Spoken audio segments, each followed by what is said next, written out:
ശ്രീ അർവി ബാബു, രഥയാത്ര ഇനി ആരംഭിക്കുക വാളയാറിൽ നിന്നാണ്. തമിഴ്നാട് നിന്നും ആരംഭിക്കേണ്ടിരുന്ന രഥയാത്രയ്ക്കാണ് സ്റ്റാലിൻ സർക്കാർ ഇപ്പോൾ അനുമതി നിഷേധിച്ചിരിക്കുന്നത്. എങ്ങനെ കാണുന്നു ഈ രഥയാത്ര? നീളാനദിയുടെ ഉത്ഭവസ്ഥാനത്ത് നിന്ന് ആരംഭിച്ച് തിരുനാവായിൽ സമാപിക്കണം എന്നായിരുന്നു അവർ ഉദ്ദേശിച്ചിരുന്നതാണ് ഞാൻ മനസ്സിലാക്കുന്നത്. അതെ, അതിന്റെ ഉത്ഭവസ്ഥാനത്ത് നിന്ന് ആരംഭിച്ച് തമിഴ്നാട്ടിലെ പരമ്പരാഗതമായ വളരെ പഴക്കം ചെന്ന അധീനങ്ങളുമായിട്ടൊക്കെ ബന്ധപ്പെട്ട് അവരുടെയൊക്കെ പിന്തുണയോടെ അവരുടെയൊക്കെ സഹകരണത്തോടെ ആണ് നടത്താൻ ഉദ്ദേശിച്ചിരുന്നത്. പക്ഷേ എന്താണ് ഈ ഹിന്ദു സംബന്ധമായ വിഷയങ്ങളോട് ഈ സ്റ്റാലിൻ സർക്കാരിനും പിണറായി സർക്കാരിനും ഒക്കെ ഇത്ര ദേഷ്യം എന്ന് മനസ്സിലാവുന്നില്ല. ഹിന്ദുക്കളോട് എന്തിനാണ് ഇവർക്ക് ഈ പകയോടെ പെരുമാറുന്നത്? സനാതന ധർമ്മത്തെ ഇല്ലാതാക്കണം, സനാതന ധർമ്മത്തെ സങ്കല്പങ്ങളെ മുഴുവൻ അടിച്ചു തകർക്കണം, ഈ ഒരു മനോഭാവത്തോടെ സ്റ്റാലിൻ സർക്കാർ അവിടെ പ്രവർത്തിക്കാൻ തുടങ്ങിയിട്ട് കുറെ നാളായി. കോടതി തന്നെ പല പ്രാവശ്യം സ്റ്റാലിൻ സർക്കാരിനെതിരായിട്ടുള്ള വിമർശനങ്ങൾ ഉന്നയിച്ചിട്ടുണ്ട്.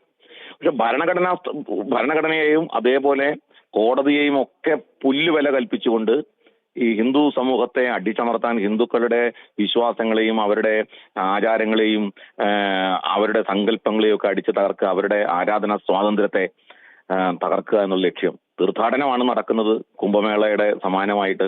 അപ്പൊ ഹിന്ദുക്കളുടെ തീർത്ഥാടനത്തിനെ തന്നെ ഇല്ലാതാക്കാൻ വേണ്ടിയിട്ടുള്ള ആസൂത്രിതമായ ഒരു ഹിന്ദു വിരുദ്ധ രാഷ്ട്രവിരുദ്ധ സർക്കാർ തമിഴ്നാട്ടിൽ പ്രവർത്തിക്കുന്നു. വളരെ വലിയ തോതിലുള്ള ഒരു അപകടകരമായ സ്ഥിതിയാണ്.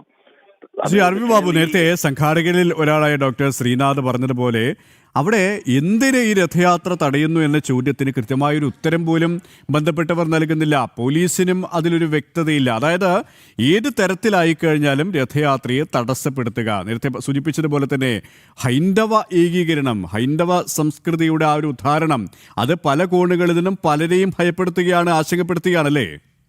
തിരുപ്പുറംകുണ്ടറം വിഷയം നമ്മുടെ മുമ്പിലുണ്ടല്ലോ.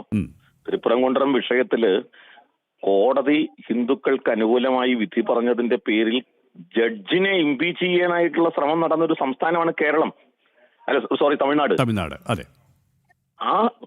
ആ വിഷയം നമ്മുടെ കേരളത്തില് ഈ ഭരണഘടന ഉയർത്തിപ്പിടിക്കുന്ന, ഇന്ത്യയിൽ ഭരണഘടന ഉയർത്തിപ്പിടിക്കുന്ന ഏതെങ്കിലും രാഷ്ട്രീയ പ്രസ്ഥാനം അത് ഉന്നയിക്കുകയുണ്ടായോ?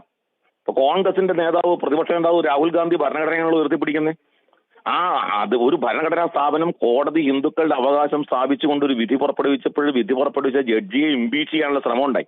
നമ്മുടെ മുഖ്യധാരാ മാധ്യമങ്ങളിൽ, കേരളത്തിലടക്കമുള്ള ചില മലയാള മാധ്യമങ്ങൾ മിണ്ടാട്ടം മുട്ടിയിരിക്കുകയല്ലേ ചെയ്ത്.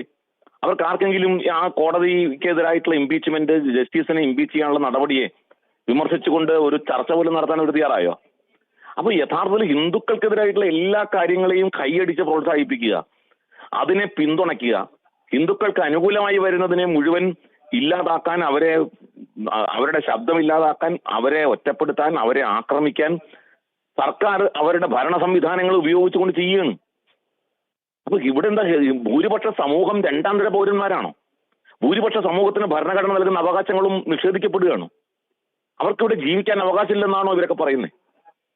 അപ്പൊ ഇത് ആസൂത്രിതമാണ്. ഹിന്ദു വിരുദ്ധ സർക്കാരിനെ പുറത്താക്കുക എന്ന ലക്ഷ്യം, അതായിരിക്കണം ഇനി ഹിന്ദുക്കൾ അവരുടെ ജന്മ ദൗത്യമായിട്ട് ഏറ്റെടുക്കേണ്ടത്. അതെ, ഹിന്ദു സർക്കാരുകൾ ഒരു കാരണവശാലും അധികാരത്തിൽ വരാൻ പാടില്ല. അത് കേരളത്തിലായാലും തമിഴ്നാട്ടിലായാലും. ദക്ഷിണേന്ത്യയിലാണ് ഈ പ്രശ്നങ്ങൾ മുഴുവനുള്ളത്. ഇപ്പൊ ദക്ഷിണേന്ത്യയിൽ ഹിന്ദുക്കൾക്ക് ക്ഷേത്രത്തിൽ പോകാനായിട്ട് ഈ സർക്കാരുകളുടെ അനുവാദം വേണമെന്നുള്ള അവസ്ഥയാണ്. ഹിന്ദുക്കളായി ജീവിക്കാൻ സർക്കാരിന്റെ അനുവാദം വേണമെന്നുള്ള അവസ്ഥയാണ്. ഹിന്ദുക്കളുടെ വിശ്വാസം പിന്തുടരാൻ സർക്കാരിന്റെ ഈ പറയുന്ന രാഷ്ട്രീയ പ്രസ്ഥാനം, കേരളത്തിൽ CPM അനുവാദം വേണം, തമിഴ്നാട്ടിൽ DMKയുടെ അനുവാദം വേണം, തെലങ്കാനയിൽ രേവന്ത് റെഡ്ഡിയുടെ അനുവാദം വേണം. ഇതെന്ത് വെള്ളരിക്കപ്പെട്ടണോ? കർണാടകയിൽ സിദ്ധരാമയ്യയുടെ അനുവാദം വേണം. ഹിന്ദുക്കളായി ജീവിക്കാൻ അവരുടെ വിശ്വാസം വെച്ച് പുലർത്താൻ ഈ സർക്കാരുകൾ അനുവദിച്ചാലേ പറ്റൂ എന്നുള്ള സാഹചര്യം അത് നമ്മുടെ രാജ്യത്ത് നിലനിൽക്കുന്നുണ്ടെങ്കിൽ അത് അത്യന്തം അപകടകരമാണ്. ഈ കാര്യത്തിൽ കേന്ദ്ര സർക്കാർ ഗൗരവമായിട്ട് ഇടപെടണം എന്നാണ് ഞങ്ങൾക്ക് പറയാനുള്ളത്. യെസ്.